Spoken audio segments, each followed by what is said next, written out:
Nutrition से भरपूर और बिहार की पहचान। जी हाँ, हम बात कर रहे हैं मखाना की, जिसको जीआई टैग भी मिल चुका है और अपनी ख्याति और अपनी प्रसिद्धि और अपनी गुणवत्ता के लिए देश नहीं बल्कि विश्व में अपनी पहचान बना रहा है।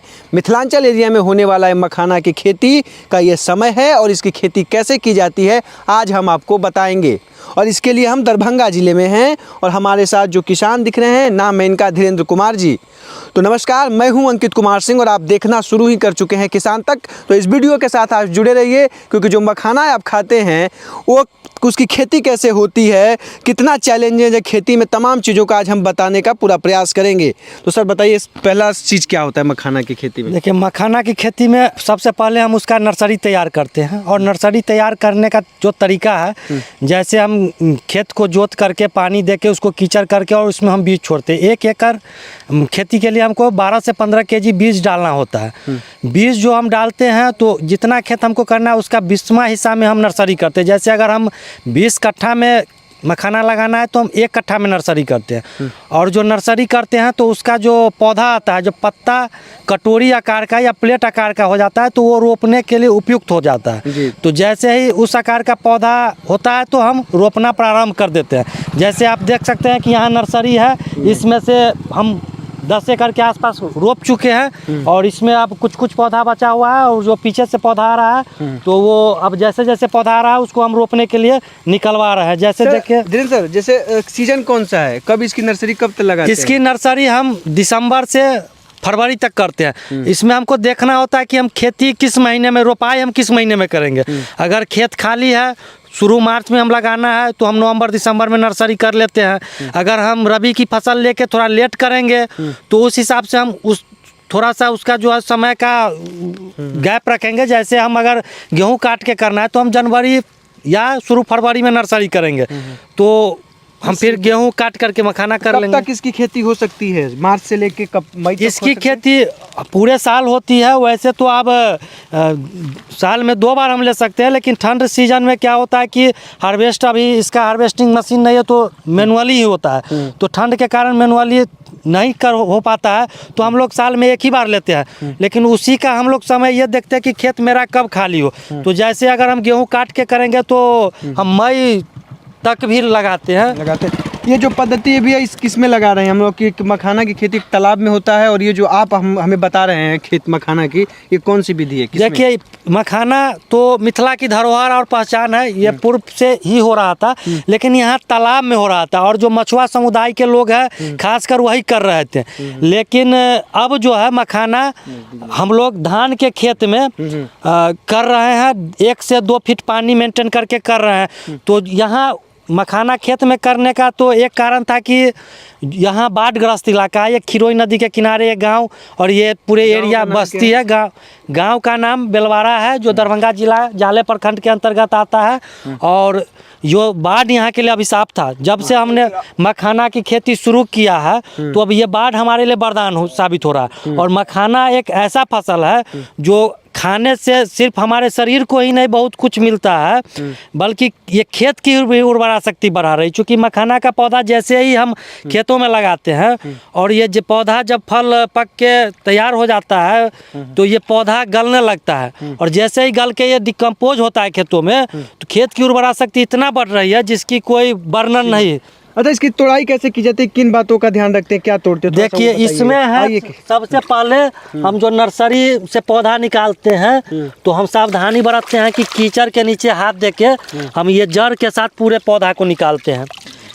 ये रोपने के लिए बहुत उपयुक्त पौधा है। जब हम इसका रोपाई करते हैं तो हम ये इसका कली है, पौधा का मेन रोल इस कली का है। ये न टूटना चाहिए और न कीचड़ में गिरना चाहिए, इसी से पत्ता और फूल आता है। तो जब हम रोपते हैं तो उसमें सावधानी यही बरतना रहता है कि हम बस इस जड़ को मिट्टी में ऐसे दबा देते हैं और दबाते हैं। ये डूब जाना चाहिए पानी में और मिट्टी में नहीं जाना चाहिए और न ही टूटना चाहिए। इसी से जो भी इसका जड़ दबा देना है, ये नहीं दबाना है। ये जो खेत में जब खेती जब लगाया जाएगा, नर्सरी से जब निकाला जाएगा तो इसी से फ्लावर और पत्ता आता है। फूल और पत्ता इसी से इसी से निकलता जो है। बीज जी, तैयार जी। होते हैं, सब कुछ इसी से इसको होता हम कली भी कहते हैं, आम भाषा में गांव घर में जो मजदूर इसको कहता है तो इसको कोका कहता है। अब हम चलेंगे खेत में। खेत में जहाँ लगाते हैं। तो चलिए अब हम नर्सरी से, आपको थोड़ा नर्सरी देख लीजिए, हमारे साथी दिखा दें, थोड़ा नर्सरी देख लीजिए। ये पूरा नर्सरी लगाया गया है, पूरी एक कॉन्सेप्ट क्लियर कर दी गई है। बाजू में तालाब वाली भी हमको लग रहा है पद्धति है। तालाब में कैसे, इसी तरह से उसको डाल देते हैं तालाब में? तालाब में भी सेम प्रक्रिया है। वहाँ तालाब में दो तरीका से करते हैं, या तो ऐसे ही बीज छिड़क देते हैं और या नहीं तो रोपने की विधि से भी करते हैं। तो हम तालाब में करें या खेत में करें, पानी के हिसाब से पौधे की लंबाई होगी। हम खेत में करते हैं तो पौधा छोटा लगता है, और हम तालाब में करेंगे तो तालाब की कितनी गहराई है, पानी कितना है, उतना लंबा पौधा हमें चाहिए। क्योंकि पौधा को अगर हम डुबा देंगे तो या तो ये उखड़ के ऊपर आ जाएगा या गल जाएगा। तो पानी के हिसाब से पौधा की लंबाई हम रखते हैं। तेरे तालाब में सर कितनी पानी होनी चाहिए? तालाब की बातें तो बहुत लिमिट होती है, तो तालाब में कितनी पानी रहनी चाहिए लगभग? तालाब वैसे उपयुक्त मतलब बेहतर तालाब हम जिसमें 3 फीट से 6 फीट पानी है उसको हम बेहतर तालाब मानते हैं। उसकी साइज बड़ी होती है, ये थोड़ा सा बड़ा रहेगा। हाँ, पौधा बड़ा रहेगा, और उसमें हम फिर मछली भी ले लेते हैं। तो उसमें बस हमको करना क्या रहता है कि तालाब विधि में अगर हम मखाना लगाते हैं तो उसका 10वां हिस्सा हमें खाली रखना होता है, मछली को सांस लेने के लिए, ऑक्सीजन लेने के लिए। और उसमें ग्रास कार्प जो मछली होती है, जो घास और जंगल को खाती है, उस मछली को उसमें हम नहीं डालते, नहीं तो वो मखान के पौधा को भी खा जाता है। अच्छा, तो आखिरी सवाल ये है कि आप से हम जब चलेंगे खेत में तो पूरी विधि बताएं।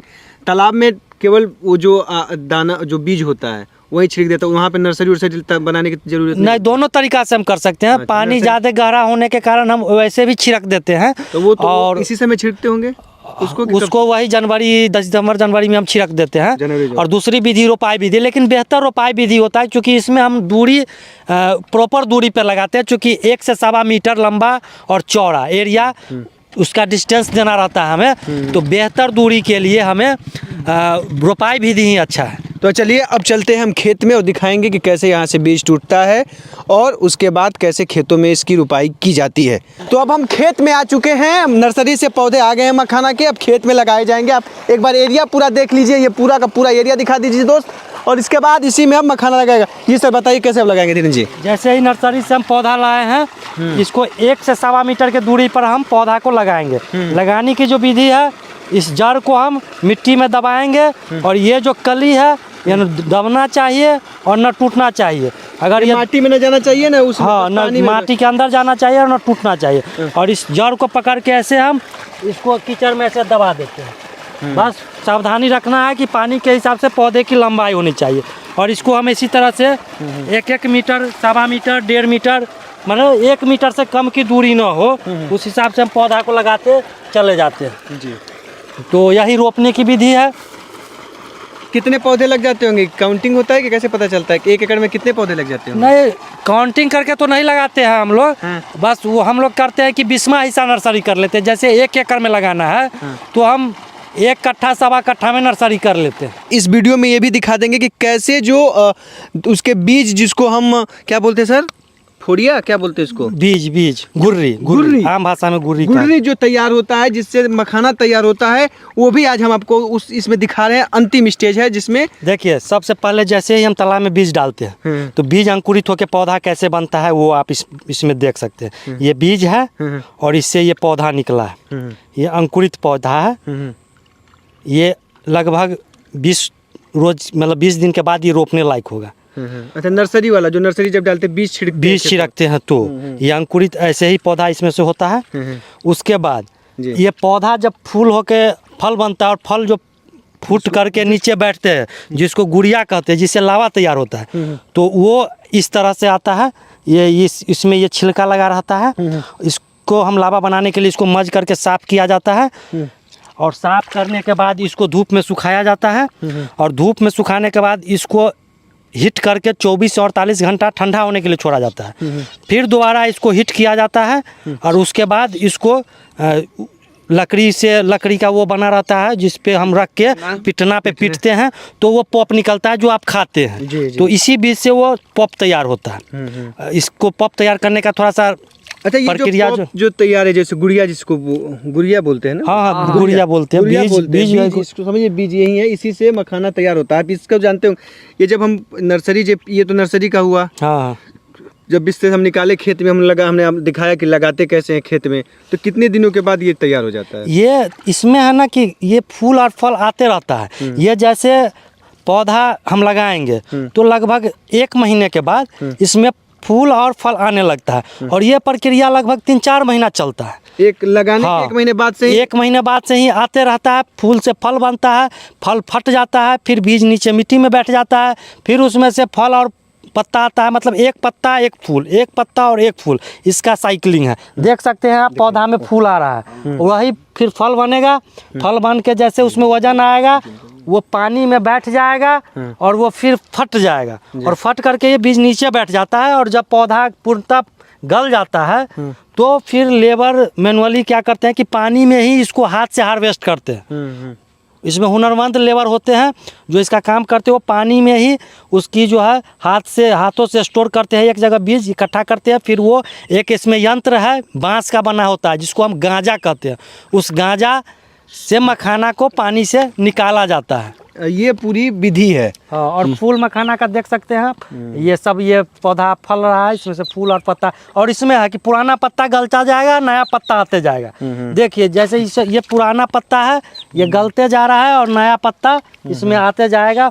यही पत्ता जो डिकम्पोज हो रहा है वो मिट्टी की उर्वरा शक्ति को भी बढ़ा रहा है। अच्छा, तो ये पूरी विधि है, और इस तरह से ये खेती की ये पूरी कॉन्सेप्ट है, और हमने मखाना की खेती का पूरा विधि आपको बताने का प्रयास किया एक प्रैक्टिकली के तौर पे कि कैसे कैसे चीज़ें होती हैं। और लगातार ये प्रक्रिया चलती रहती है, निकाला जाता है, और प्रोसेस लगातार अक्टूबर-नवंबर तक की पूरी विधि जो अभी जो लगेगा वो लगातार 1-1.5 महीने बाद इसका बीज अपना निकलना शुरू हो जाएगा। कहानी यही है, जुलाई से बीज निकलने लगता है, और जो जुलाई अगस्त तक रहता है। शुरू मार्च में करते हैं तो वो लगभग जुलाई से हम हार्वेस्ट करने लगते हैं। जैसे जैसे हम लेट लगाते हैं वैसे वैसे थोड़ा लेट हार्वेस्ट इसका होते रहता है, और ये प्रक्रिया नवंबर तक चलते रहता है। क्योंकि दिसंबर के बाद इसमें जर्मिनेशन होने लगता है, ये जर्मिनेट होने लगता है, तो नवंबर तक हम इसको हार्वेस्ट करके और इसका जो पंपिंग की प्रक्रिया है वो कर लेते हैं। तो ये पूरी विधि है मखाना की खेती की, और पूरे अंत तक बीज निकालने तक की पूरी प्रोसेसिंग हमने बताने का प्रयास किया। और उम्मीद करते हैं कि वीडियो से आपने बहुत कुछ जान भी गए होंगे मखाना से जुड़ा हुआ। तो वीडियो आपको अच्छा लगा हो तो किसान तक चैनल को लाइक सब्सक्राइब जरूर करें। साथ ही साथ कृषि और जुड़ी खेती बाड़ी और जुड़ी हुई तमाम देश भर की खबरों के लिए देखते रहिए किसान तक। नमस्कार।